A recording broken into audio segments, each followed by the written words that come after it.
Hi. Welcome back. We're still here. So, Same day vlog marathon, still going. Vlog number 50.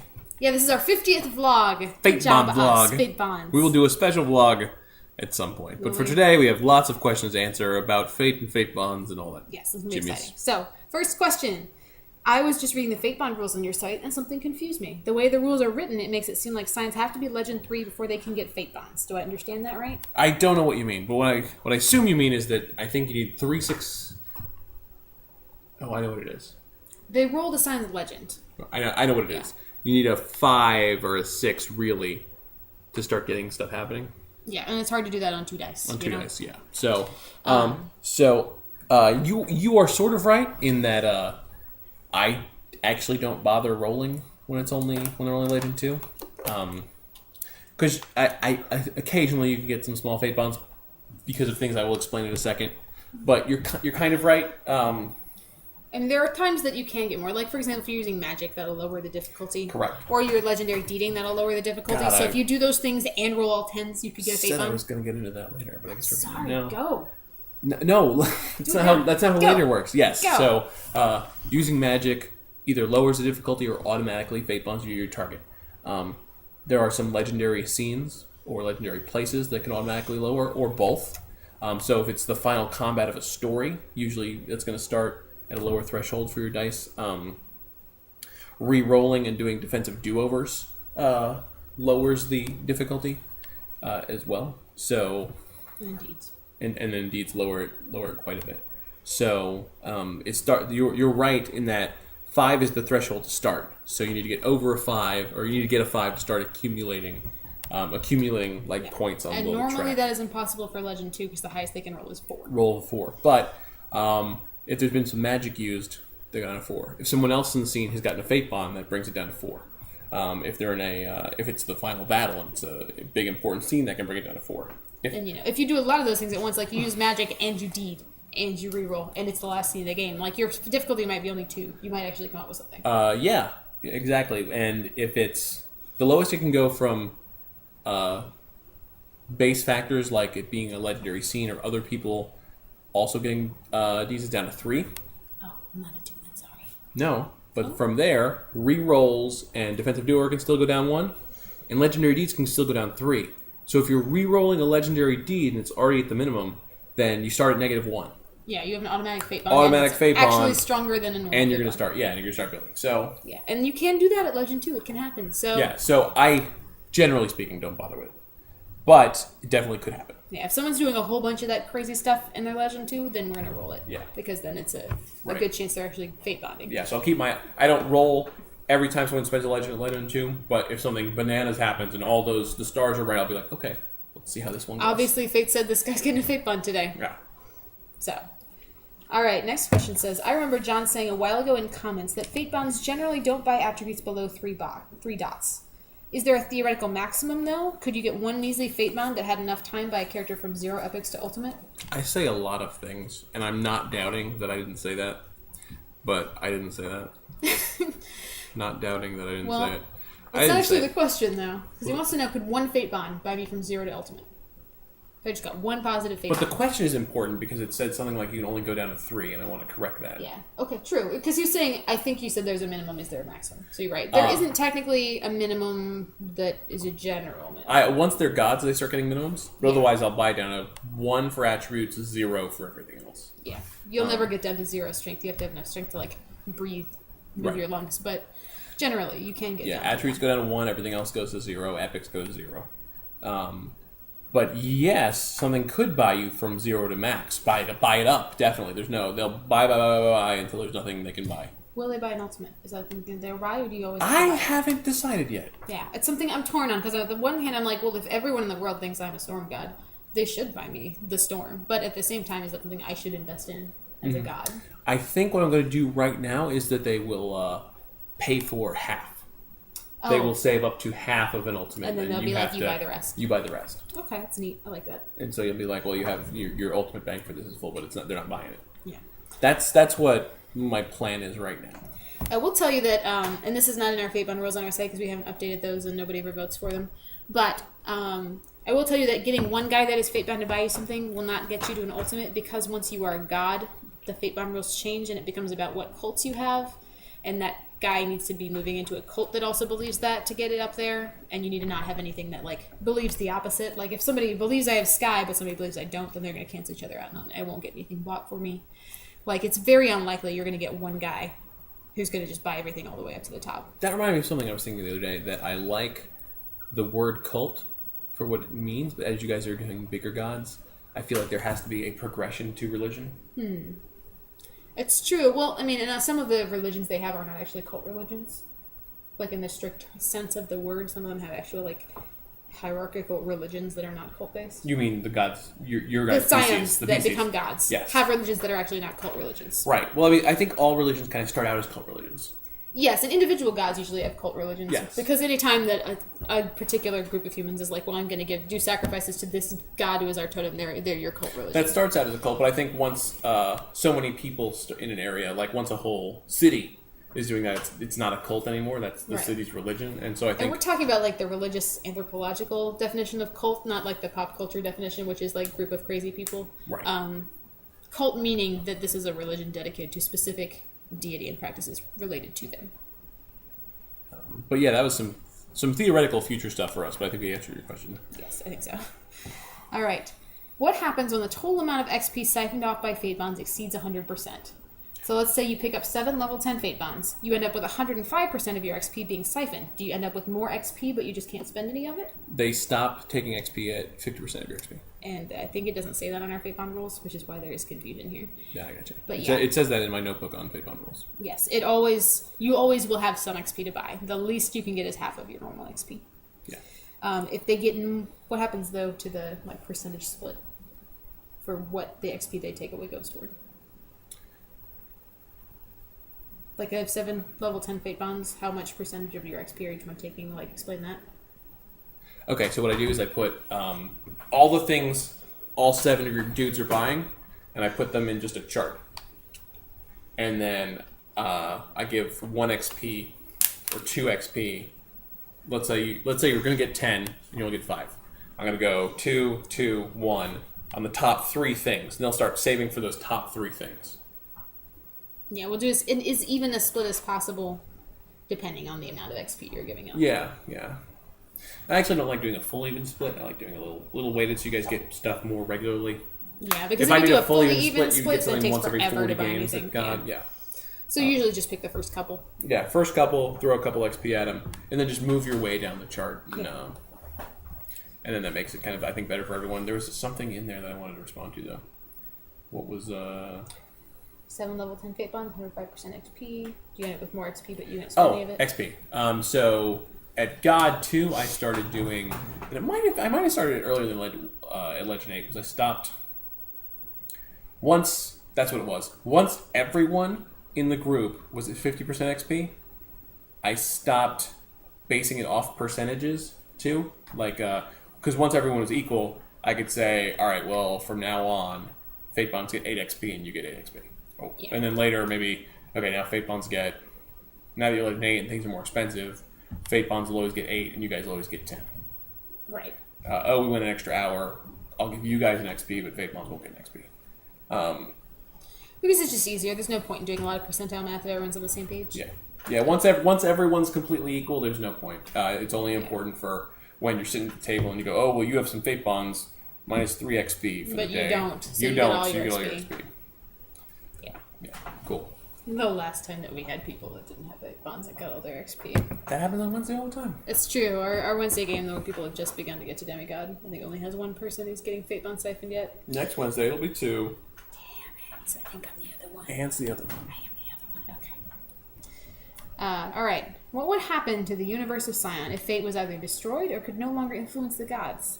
Well, that happened. That happened in our Sunday game. god game, Yeah. and it's pretty terrible. They're really distressed about Yeah, it. so to give a quick rundown, at Ragnarok, a bunch of stuff happened that some people attempted to destroy Fate, and instead enough people fought back and protected Fate, but just killed the avatars. The Fate just became a thing that was just even stronger. Yeah, it was uncontrolled, and so what it was doing was making magic spells kind of crazy and uncontrollable and difficult to use, and then prophecy was like much more in effect than it had been before because there was no one controlling it. Like the avatars weren't there to make it orderly. No, it was super orderly, and that's what was happening. She doesn't know as much because the players never really got to explain it to him. But basically, Fate became super ordered.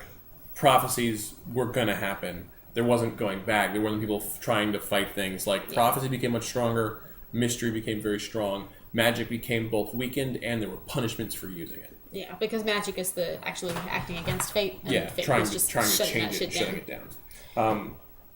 And because that happened, everybody was like, we can't have this. This is terrible. Yeah, this is terrible. We want to use magic. So everybody got together, and they went to go. They were going to take it over so that they could... Zeus wanted to be in charge so he could stop prophecies from being as powerful, but have magic be even more powerful. And something went wrong. That didn't work. And instead, the Fate realm was accidentally destroyed in the process. And that was switched everything the opposite direction. We now have chaotically uncontrolled everything. Prophecy and Fate don't exist because the Fate realm isn't planning anything. Yeah, so prophecy and mystery just stopped existing. Everyone lost them. The prophecy gods are super pissed off because what the hell just happened. And then magic works, but it's like rolling it's like a deck of many things. Like you use a magic spell and anything could happen. Yeah, anything could happen. Like Fate just changes all the time. Everyone gets fate bonds no matter where they are. No matter where, even if there's not humans around. Like humans aren't connected to Fate. And you better believe the gods are freaking the fuck out about that. Yeah, no, it's like there's just like things just happen. It's a chaotic misery scope, and everybody's really pissed about it. So what would happen if Fate didn't exist? Is prophecy and mystery wouldn't work. They exist based on the idea that Fate has already planned things. Yeah, has a plan. You can't know what's going to happen in the future if there is no future set yet. You need someone that knows, and if that's not, if that doesn't happen, and you can't see someone's fate if they don't have one. Yeah, and then magic, you could go one of two ways. Either magic also doesn't exist, or people still have fates because everyone still has future. It's just not planned, and so magic is the idea of changing people's future. That was, if it was planned, it could be hard to change. But if it's completely unplanned, it's easy. And so anyone with magic can just do shit and be crazy. But there's also no guarantee that that'll work the way you think it will, because fate doesn't exist. Right. Fate doesn't, like, say, well, there's X, Y, and Z will happen if you do Q. Yeah, it's not exact. Any letter might happen. Who knows? Yeah. Nothing is in charge of that anymore. Yeah, instead of, like, having a deck of cards and picking the one you want, you have a deck of cards and you pick 10, and then you throw them in the air. Pick 3 of those, yeah. Yeah, you throw them in the air. Whichever one hits the ground first is your card. So, as we mentioned, I think, in a previous vlog that we recorded this evening, that is why Woody is trying to get a mage mood together to fix the situation, because it's horrible, and no one's happy. No one's happy. I mean, the people who had prophesied deaths are kind of happy, but even they are kind of miserable also. It's not a good situation. Yeah. No one is happy. So that's our take on it, because it has actually happened in our games. Yeah. It's a good question. All right, last question. Neith is said to be a goddess that made fate. How does that work in Scion? She's the mother of crocodiles in Egyptian mythology, Sobek's mom. And she's an ancient kind of primordial figure, depending on which cult center you're at. Okay, like, first of all, remember that all things are true, and so, I don't know, do we know where it says that? I don't. Wikipedia? This person did not tell me. Does it say it on Wikipedia? I don't know. We'd have to look it up. Oh, we should probably do that. We should probably do that. You get a book? Are books in reach? I can't get a book. I think it's actually in a box behind you. Okay. That's probably would work. Never mind. Okay, well... Oh, are we paused? No, we're not paused. There's no pause. There's either stop or go. All right. You can't work a camera. There's no pause. Look at it. Okay, so... what we would say, however, is if something says that is a legit source of Egyptian religion, then that means something. But what that something is depends. Maybe it means she has prophecy, or she has magic, and they think of her as having created those concepts for use. Maybe it means she's really good at Heku, which is kind of the Egyptian concept of magic that affects fate. Maybe it means that because she's the ancient, like, primordial creator in some of the Egyptian cosmologies, that she made fate because she made everything around it. Were you looking for Tunak Amam and his friends? It says Tutankhamun, honey. Tutan, yeah, okay, it does. This is King Tut. It's a coloring book. It is a coloring book. I have coloring books. I'm not embarrassed about that. So, but at any rate, it could also mean that she's an avatar of the Fate realm. If you're running a Fate Titan realm, She might be a Titan avatar, but she's old, she's primordial. If you're looking at her as having a connection to having set fate in motion, that's a good place for her to go. There is no one god that made fate in the sense that it didn't exist, so they created it and they are above it, because that's not how fate works in Scion's universe. But a statement like, this goddess made fate, could mean such a myriad of different things that, never go to that conclusion. Go to any one of the other ones. There's plenty to choose from. How's it going back there? Too many books. Too many books? That's India. That's not Egypt. I know. We're looking for 100. Alright, well, we're not going to find it this time. We're not going to find You it. got anything to add to this, though? If our library was set up, this would be easy. Yeah, we would just be jumping around there like, where's the Wilkinson? Give me that. Yeah, no, the things Ann said are right. It's fine. Yeah, so, it could mean anything in Scion. It's up to the storyteller how that is interpreted. The only thing it doesn't mean is she can't be affected by fate or fate didn't exist. Like, those things are not true because fate is the underlying fabric, highest authority in Scion setting. Unless maybe she's a fate avatar. I didn't mention that.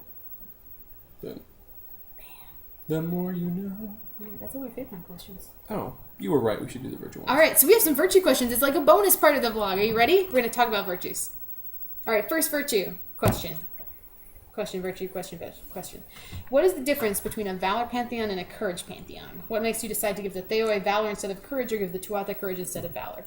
Well, it's definitely a hard thing. Like, picking what virtues people have is always very difficult because some gods will seem to have other virtues. Yes. Like Some individuals obviously have a virtue, but the Yeah. pantheon doesn't necessarily yeah. share So it. I mean, really boiling them down to just 4 virtues, it's a difficult thing. And it's hard to tell courage and valor apart because they do both look like sometimes the virtue of going out and fighting stuff. And often they are. And they can both function Yeah. that way. But courage is blindly going into the dragon's cave to murder it. Courage is, not only do I not have fear, but if I had fear, I'd be offended at myself. Lack of fear. I think it's probably that's a good, Yes. I will do anything. If there's anything where the thing that people are saying is we're not going to do that because we're afraid X might happen, then courage wants to do that thing. Right. Whereas valor is fighting, but protecting people or the ultimate of honorable combat. Your samurais. Yeah. Your Valor is about glory. glory. Yeah. Valor is about fighting when it's a good fight, or fighting when there's a good cause to fight for. Valor doesn't necessarily care that something is scary. What Valor cares about is this something that is glorious? Is this something that helps people? Is this something that a hero has to do? The guy with courage will go fight something because it's there. But the guy with valor will fight something when he says, okay, is this an honorable combat? The guy with courage will kill muggers. The guy with valor won't, because there's no reason for that. Yeah. Valor does a lot less murder. Yeah, and valor also, whereas courage is just about going into the face of danger or things that frighten you, valor is also about taking care of other people. Like, valor is about people that are too weak to be in combat have to be taken care of or gotten out of there. People need to be protected. It's more of a heroism idea versus courage. You can be a hero with courage, but it's about yourself, not about others. Heroism and a little bit like the some parts of chivalry fit Yeah. well into valor. Exactly. So, for example, the Tuatha do not have valor because they are evil shits to one another. They will kick a guy when he's down. They will poison a guy from behind. They have no interest whatsoever in not killing people that can't beat them because they want to kill people, because they have courage. Courage is the thing that makes Cuchulainn be like, I'm going to murder the entire army, and I'm not going to give a shit that none of them can touch me. And valor, on the other hand, you'd give something valor to the Theoi because the Theoi say, look, you have to fight one-on-one in honorable combat. You can't just swarm a guy. That's not cool. Yeah, like you get your Troys where Achilles goes, all right, where's Hector? Yeah, I'm calling him out. Everyone one-on-one. stop fighting. We're going to one-on-one fight. Yeah, and none of you interfere, and they don't because they know you don't interfere. Yeah, he's got his Someone whole fight. fucking crew there. He's like, no, we're not killing him because it is fearless. We're killing him because it's me and him, and that's Exactly. what matters. Yeah. And so you look at a pantheon that has a lot of people who are renowned warriors and who go into dangerous battles and situations, and you say, are they going in because they have a code of honor, because they want to be knights? Or are they going in because they want to fight something, because they can't be held back by any kind of fear? And that's how you decide between courage and valor. Is it a knight or is it a berserker? Exactly. Murder. And that doesn't mean berserkers are only evil murderers, and it doesn't mean that people with valor are necessarily good people, because you guys have met the heroes of the Greek pantheon, and they're not all good people. Most of them aren't. Yeah, no, I mean, again, there are many, many exceptions to the rule, and what you try to do as best you can is look at all of the things, all of the examples, and say which one fits best. What's which the common theme? Yeah, which fits most often, and use that. Alrighty. Boom. Second question: have you ever considered adding the virtue benevolence, helping others even at great cost to yourself? That's pretty cool. No. We've thought about adding virtue sometimes. Yeah, I don't hate it, which is I think the best compliment I can give a question. Virtues are hard. Like you have to really. I feel like we'd have to really love a virtue to want to add it to the game. I would never just add a virtue. If I was going to add one, I would rework them all. Like I think right now they're in like a nebulous good state where one might throw some balance off, and so if I was going to work on a virtue, I would maybe think of adding 2 or 3, maybe think of cutting 2 or 3. I also think. And then redo everyone's. Yeah. I also think benevolence is a hard one to add because it's such a personal stat. I don't actually know of any pantheon that'd be like, those guys have benevolence. Exactly. That's because the other they thing. don't. It's not even a personal stat. It's a very fucking human thing. Yeah, and that's one of the great things about... Because it's not going to be a virtue, but that doesn't mean you can't have it. Most Scions do, because they come from a point where you're like, you don't murder people, you don't steal their stuff. That's horrible. You know, I mean, you have some Scions that come in that are sociopaths, but a lot of them come in and say, you know, I have basic morals. I grew up in human society where you have morals. And they're going to have that desire to be good to other people. And a lot of that is also covered by your natures. For example, people who are gallants basically have this idea that you're suggesting here, where they're like, well, I help others at the cost of myself. Gallants, martyrs, caregivers. Yeah. I think all that stuff. nature is where that really fits the best. Like I can think of a single pantheon that is nice enough people to have benevolence associated with them. I can think of individuals. The what? Individuals. Yes, like Guan Yin. If benevolence was a virtue, she would have it, but the Shen as a whole wouldn't. Right. I think there might even be that we could take a concept like that, like a protectorate, like maybe even a super valor concept, and maybe that, but not benevolence. Yeah, it's too much of a... It's almost... Virtues are kind of like core personality traits that drive you, and I feel like benevolence isn't something like that. Like, it's something that people strive for, but all the other virtues are striving toward benevolence a lot of the time in their own way. Like, people with valor are trying to protect other people at cost to themselves. Or people with intellect are trying to educate other people at cost to themselves. Like, all of the other virtues are kind of doing benevolent things, or they can be turned toward benevolent things if you as a character want to be benevolent. Like, I don't know, it seems like when you go with the virtues of good, this is like a virtue of good, and we don't want a virtue that's good or evil. We want virtues that are personality traits that can be worked for good or evil depending on the character that has them. That's the important part. I think that's probably the most important, Yeah, so it's not something I personally am interested in. I don't think it's the worst idea, but I'm not sure where it would fit really in this game.